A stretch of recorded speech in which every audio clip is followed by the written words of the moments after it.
Assalamualaikum warahmatullahi wabarakatuh. Bismillah, alhamdulillah, wassalatu wassalamu ala rasulillah, wa ala alihi wa sahbihi wa mawalah. Allahumma sholli ala Muhammad wa ala ali Muhammad. Saudaraku sekalian dimanapun kita berada, semoga kita semua selalu dalam lindungan Allah Subhanahu wa ta'ala. Segala urusan kita dipermudah, rezeki kita dibuka selebar-lebarnya oleh Allah. Kita dijauhkan dari penyakit, musibah, dan seluruh mara bahaya, dan kita selalu ditakdirkan menjadi orang yang beruntung dan selamat baik di dunia maupun di akhirat. Saudaraku sekalian, pada kesempatan sebelumnya kita membahas tentang data-data atau kitab-kitab yang dijadikan rujukan oleh Ba'alawi dan Muhibbin untuk mengisbat atau menetapkan nasab mereka sambung kepada Rasulullah Shallallahu Alaihi Wasallam. Namun akhirnya juga tetap kandas. Mengapa? Karena data yang digunakan atau kitab-kitab yang dijadikan rujukan itu, walaupun sebagian besar kitab-kitab Sunni, namun data tersebut sudah di era akhir, dan itu hasil dari husnudzon atau baik sangka para ulama-ulama mutaakhirin, ulama-ulama di era akhir, tentang keberadaan Ubaidillah yang pada saat itu dicantolkan kepada Ahmad bin Isa.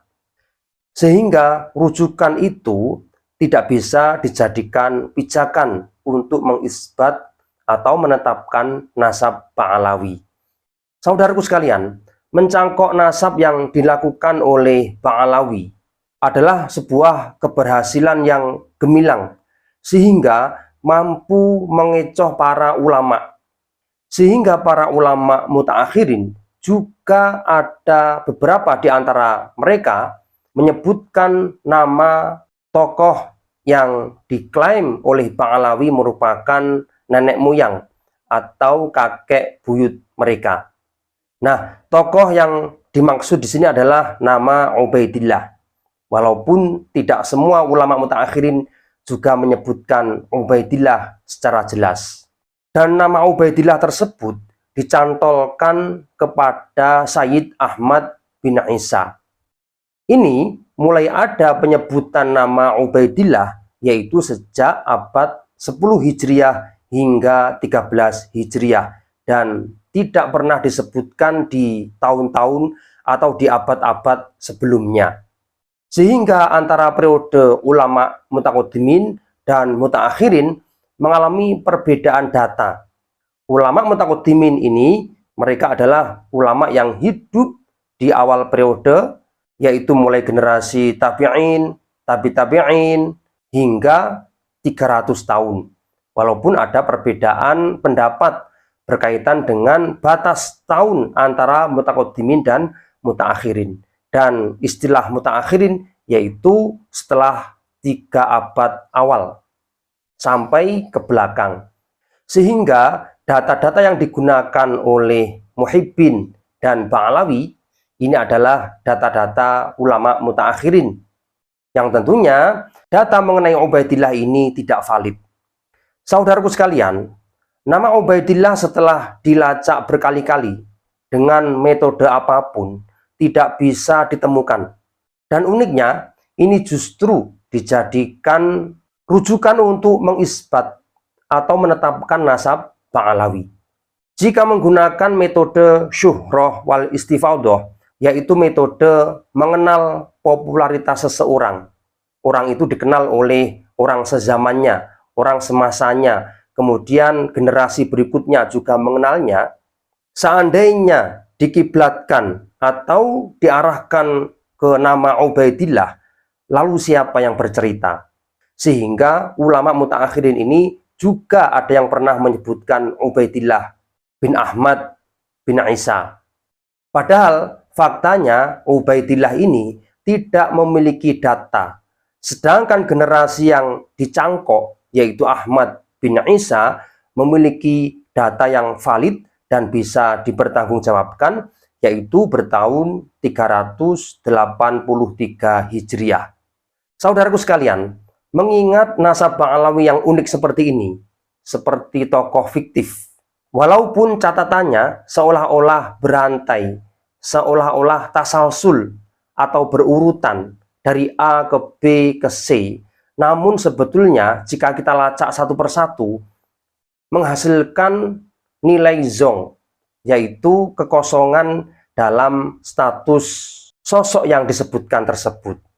Nah, dari sini kita mengingat sambutan Ketua PBNU, yaitu Kiai Haji Kholil Yahya Stakuf, yang mengatakan dengan bahasa candaan berkaitan dengan nama-nama yang fiktif tersebut, yaitu mau dicari kemanapun, ya pasti tidak ditemukan, karena memang tidak dicatat. Apalagi bangsa Arab pada saat itu belum ada budaya catat-mencatat.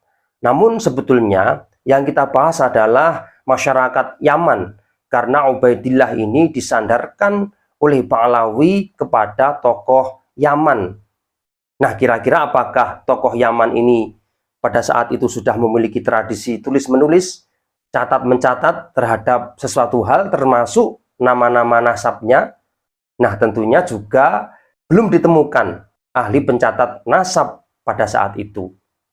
Sehingga menurut Ketua PBNU, melacak nasab Ba'alawi ini kalau kita analogikan, kita samakan seperti melacak nasab wayang kulit yang pernah ditulis oleh Kiai Haji Bisri Mustafa, yang mana polanya, ciri-cirinya itu memiliki kesamaan dengan tulisan nasab Ba'alawi.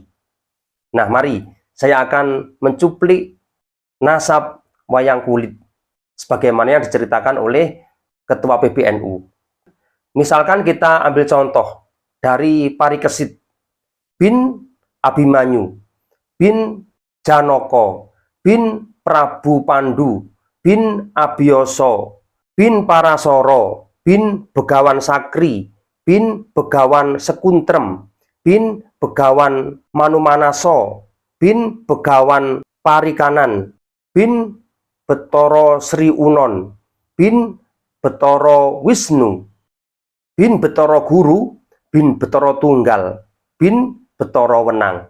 Nah, ini kalau kita lihat dari nama-nama ini seolah-olah runtut, seolah-olah sambung dari bawah ke atas.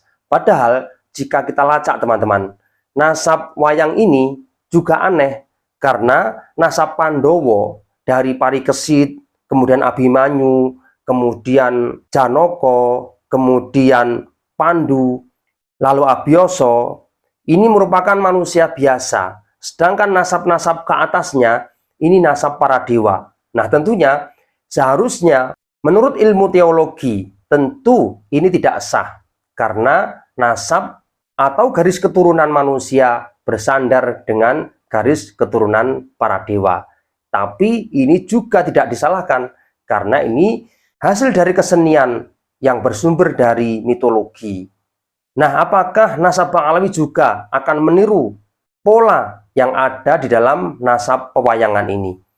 Saudaraku sekalian, bagaimanapun juga, nasab Ba'alawi tidak bisa dikuatkan dengan dalil apapun. Karena apa? Kitab-kitab yang lama yang dijadikan sebagai sumber primer atau sumber utama tidak pernah menyebutkan nasab Ubaidillah dan tidak pernah mengisbat atau menetapkan Ba'alawi sebagai keturunan Rasulullah Shallallahu Alaihi Wasallam.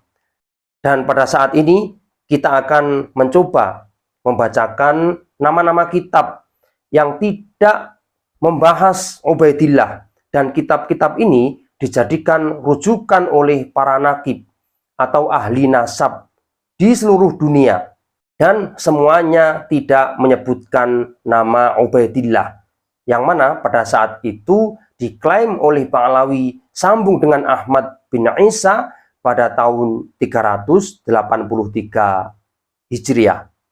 Yang pertama yaitu kitab Maqatil At-Talibin karya Abu Al-Faraj Al-Isfahani. Ini di abad ke-4 Hijriah, berarti di tahun 400. Kemudian yang kedua, kitab Tahdzibul Ansab karya Abu Hasan Al-Ubaidilli Al-Husaini, yaitu di abad ke-4 Hijriah.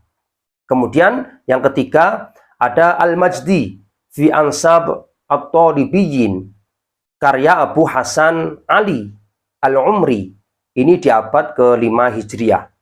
Kemudian yang keempat ada Nihayatul Ikhtisar, karya As-Sayyid Naqib Abu Muhammad Syamsuddin bin Muhammad Al-Atqa.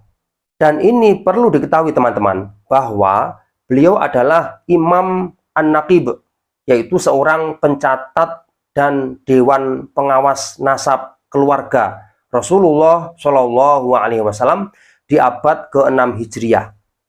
Nah, di dalam kitab beliau tidak menyebutkan nama Ubaidillah bin Ahmad, padahal beliau adalah seorang pemimpin Naqobah, yaitu pemimpin dewan pencatat nasab Rasulullah Shallallahu Alaihi Wasallam. Sehingga apa? Dipastikan Ubaidillah tidak ada di sini.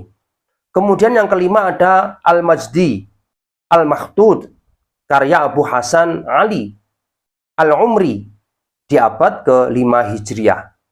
Kemudian yang keenam adalah Syajarah Al-Mubarakah, karya Fakhrur Razi, ini di abad ke-6 Hijriah. Ada yang mengatakan abad ke-7, ada yang mengatakan abad ke-6 yang kemarin kita bahas.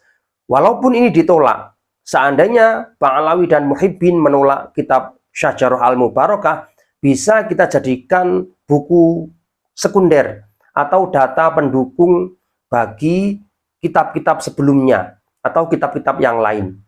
Sehingga kitab Syajarah Mubarakah juga tidak bisa dinafikan. Justru akan menjadi penguat atau pendukung bagi data-data yang lain. Kemudian yang ketujuh yaitu kitab Toroful Ashab fi Ma'rifatil Ansab, karya Sultan Raja Al-Ashraf Umar bin Yusuf bin Rasul. Pada saat itu penguasa Yaman terdiri dari dinasti Rasuli. Nah, beliau ini melakukan sensus terhadap keturunan Rasulullah Shallallahu Alaihi Wasallam di seluruh daerah Yaman. Dan ini dilakukan pada abad ke-7 Hijriah. Sedangkan pada saat itu Ba'alawi sudah menyebar di daerah Yaman. Walhasil, hasil sensus tersebut menetapkan bahwa keluarga keturunan Sayyid Husain tidak ada atau tidak ditemukan. Secara otomatis, keluarga Ba'alawi tidak masuk dalam sensus tersebut, karena memang Ba'alawi bukan atau tidak diakui sebagai keturunan Rasulullah Shallallahu Alaihi Wasallam, sehingga datanya tidak tercatat di situ. Nah, di abad ini belum muncul nama Ubaidillah yang dicangkokkan kepada garis keturunan atau anak dari Ahmad bin Isa Al-Husaini. Dan hasil sensus tersebut tertulis secara rinci, bisa dibuktikan oleh siapapun. Kemudian kitab berikutnya yaitu Umdah At-Talib Kubro, karya Jamaluddin bin Ali bin Ambah Al-Husaini, ini pada abad ke-8 Hijriah. Kemudian yang kesembilan ada At-Tadhkirah fi Ansab Al-Mutahharah, karya Ibnu Mahna Al-Ubaidili Al-Husaini, ini pada abad ke-7 Hijriah. Kemudian berikutnya yaitu As-Silli, karya Syarif Safiuddin Muhammad bin Tajuddin Ibnu Taqtaqi Al-Husaini, ini di abad ke-8 Hijriah. Kemudian ada kitab Umdah At-Talib Sughra, karya Jamaluddin bin Ali bin Ambah Al-Husaini, ini juga di abad ke-8 Hijriah. Kemudian kitab Musyajarah Al-Kashaf, karya Sayyid Jamaluddin Abdullah bin Abi Al-Barokat Al-Turjani, ini di abad ke-10 Hijriah. Lalu ada Syekhul Akbar fi Nasabi Sa'adah Al-Fatimiyah Al-Akhyar, karya Sayyid Muhammad Sirajuddin bin Abdullah Al-Qasim bin Muhammad Huzam Ar-Rifai. Ini di abad ke-9 Hijriah. Nah, itulah nama-nama kitab yang tidak menjelaskan nama Ubaidillah. Tentunya Ubaidillah tidak bersambung dengan Ahmad bin Isa. Oleh karena itu teman-teman, mengenai landasan syuhrah wal istifadah di dalam kasus nasab Ba'alawi ini tidak bisa dijadikan pegangan, tidak bisa dijadikan sebuah pedoman bahwa syuhrah wal istifadah ini bisa menetapkan nasab Ubaidillah sambung dengan Ahmad bin Isa. Karena data primer atau kitab-kitab yang lebih tua, yang lebih bisa dipertanggungjawabkan, tidak pernah menjelaskan nama Ubaidillah yang sambung dengan Ahmad bin Isa. Oleh karena itu, pencakokan nama Ubaidillah yang disambungkan atau yang dicantolkan kepada nama Ahmad bin Isa ini merupakan data fiktif yang tidak bisa dipertanggungjawabkan dari berbagai sisi, apakah dari sisi sejarah, apakah dari sisi silsilah, semuanya tidak bisa mengacu pada data tersebut. Nah, sehingga Ubaidillah bukanlah putra Ahmad bin Isa. Ini memutuskan bahwa Ba'alawi memang tidak ada kaitannya dengan keturunan Rasulullah Shallallahu Alaihi Wasallam. Sementara seperti itu, semoga bermanfaat. Wallahu a'lam bishawab. Assalamualaikum warahmatullahi wabarakatuh.